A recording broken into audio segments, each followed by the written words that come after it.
Narito na ang PTV Balita ngayon. Malasakit, pagkapumbaba at pagkakaisa sa pagtatatag ng bagong Pilipinas. Ito ang mensahe ni Pangulong Ferdinand R. Marcos Jr. sa pagdiriwang ng Eid al-Fitr o pagtatapos ng Ramadan ngayong araw. Ayon sa Pangulo, paalala ito ng pinakamalalim na kahulugan ng kaligayahan ay nagmula sa sakripisyo at disiplina sa pananampalataya at pagpapalakas hindi lang ng isang individual, kundi ng buong komunidad. Sinabi ng Pangulo na ang Eid al-Fitr ay paalala rin sa mga Pilipino na matagal na ang pamumuhay ng mga kapatid nating Muslim sa bansa. Umaasa ang Pangulo na magdadala ng kaginhawaan at manumbalik ang lakas sa bawat Pilipinong nahaharap sa matinding pagsubok ang Eid al-Fitr. Sa ibang balita, makakatanggap ng toll discount ang mga sasakyan na dadaan sa tatlong pangunahing expressway simula March 23. Alinsunod na rin sa direktiba ni Pangulong Ferdinand R. Marcos Jr.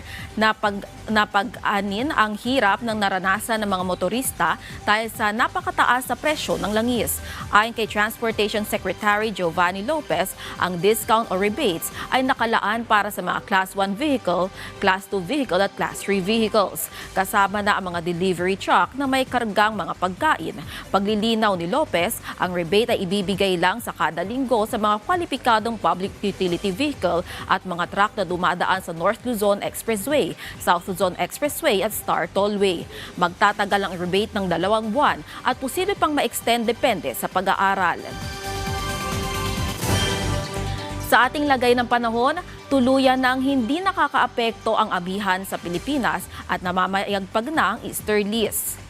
Makulimlim sa ilang bahagi ng Visayas at Mindanao, ngunit pangkalahatang maaliwalas at medyo may mainit na sa nalalabing mga bansa. Halos maulap na at may paminsan-minsang mga pag-ulan na thunderstorm sa Caraga, Northern Mindanao, Southern Leyte, Bohol, Lanao del Sur, Cotabato, Davao Oriental at may tsansa naman ng localized thunderstorm sa Metro Manila at nalalabing bahagi ng bansa.